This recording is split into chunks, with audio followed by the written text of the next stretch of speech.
In my first year of college, I was miserable. And by all accounts, I had no reason to be miserable, right? The misery of 18 is so different than the misery in our 50s. And yet misery is misery no matter how we look at it, isn't it? And one morning in particular, I had gone out for a run very early in the morning because I needed to do something, I think a field trip, and I had, of course, to get my run in. I felt like the world was falling apart in that way that is or seems peculiar to young women in this country. I had a self-hatred that just consumed everything. It would never be enough. I would never be enough. And I remember starting this run, and I was mad and miserable. There was nothing right in the world. My legs felt sluggish. I'm sure I was just fine. I was angry, I was thirsty, I was lonely, all of those things. I had begun from time to time sneaking over to the church, and by sneaking I mean they had a 9 o'clock service at the Episcopal Student Center, and I did not want my roommates to know, so I'd grab my laundry, drop it off at the laundromat, go to church, pick up my laundry, go back. My roommates were none the wiser. It seemed important on campus at that time. We live in a secular age in many ways. And so as I'm on this run and feeling all the feelings of despair and worry and anger and hatred, I heard a voice. It is one of only twice in my life in faith. If you think people who ordained have a direct line to hear the voice of God, we do not. But I heard a voice, and that voice said, "Mary Kate, you might hate everything, including yourself, but I don't."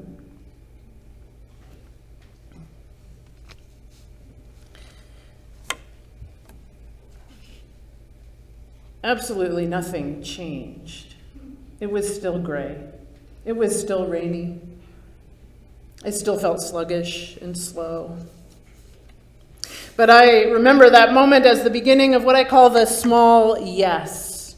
The small yes that maybe God is real. The small yes that there is something bigger than all of the things I can do or say or think or be.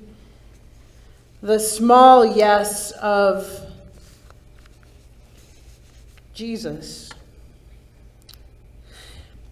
A number of years later, my first mentor, David Seeger, who's my canon to the ordinary, he said that from time to time when you're a priest, you need to tell people why you follow Jesus. And I share this story this morning because somewhere in the story of the Samaritan woman at the well and Jesus, that is where I find myself and Jesus. She speaks to him from a place of incredible difference across division, religious division, of insider and outsider, of gender and class, and she does not belong there in the middle of the day, but it's the women in the village who don't want to get water with her. All of this we learn as we study this story. She is a Samaritan, he is a Jew, he is a man, she is a woman. Her pluck and her persistence and her thirst, her sense of shame and self-hatred, they are all there in this story for me.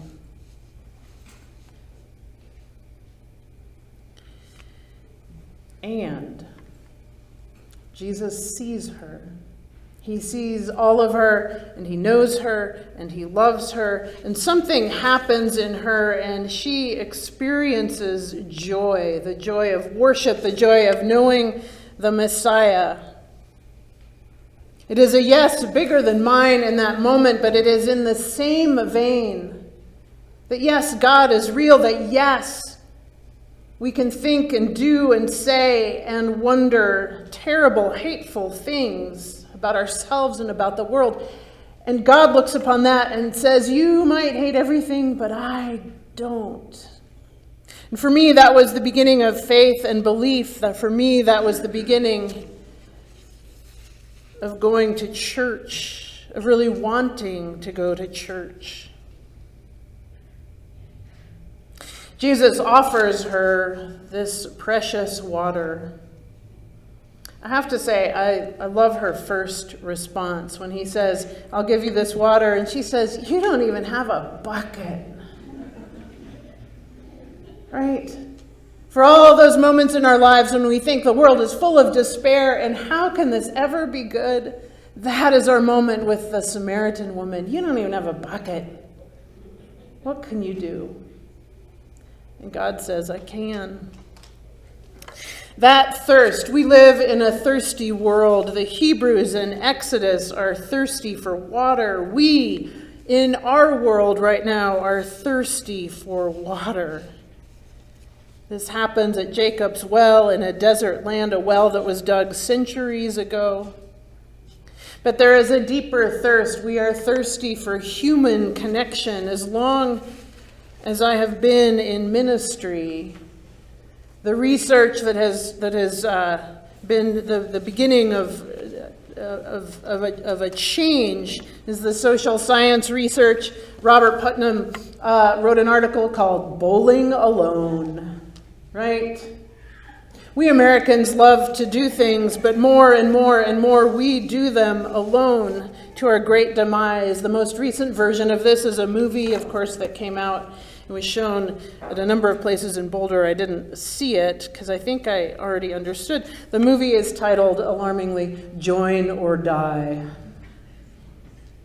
But we are thirsty, right? We are thirsty for human connection. The Samaritan woman, I myself, my lonely self at 18, was thirsty for something more. To be connected, one human to another. Desmond Tutu said one of the hallmarks of his ministry was the idea of Ubuntu. A person is a person through other persons. A person is a person through other persons. How do we know who we are unless we are with other people? We thirst for our very survival. I remember when I was 18, the world was still reeling from, this almost sounds quaint, from a single bombing in Libya. And now here we are in our world. We are thirsty for justice and righteousness.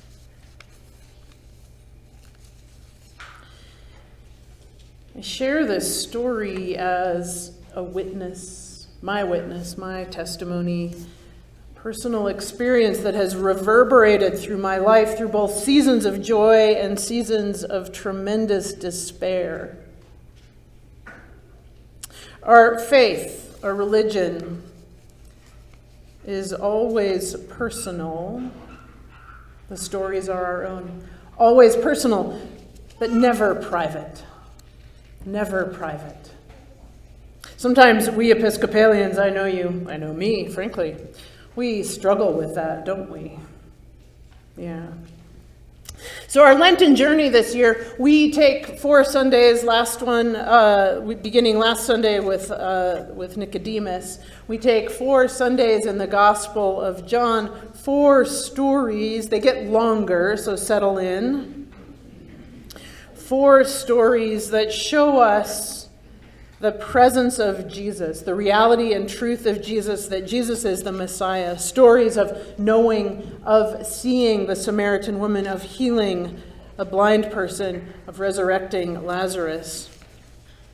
And if we were to flip to the very end of the Gospel of John, to chapter 21, the very end, he's written it all down and he's just coming up with some notes. John says, "These things are written that you might believe that Jesus is the Messiah, the Son of God, and that believing you may have life in him." That is the declaration of the Samaritan woman. That is what I began to feel in a small yes in my heart, that Jesus is real and good and true. I both hope and imagine and wonder what your stories are too. They are real and they are good. And they happen sometimes in the fraction of a moment. We have been looking at this idea of being poured out for the sake of love. Of course, that points us to Holy Week. And I'll pause for one of my announcements, but when I make it in the sermon, it's more of an announcement. It's like, hey, you should really listen to this. You should look at the schedule for Holy Week that's in your bulletin.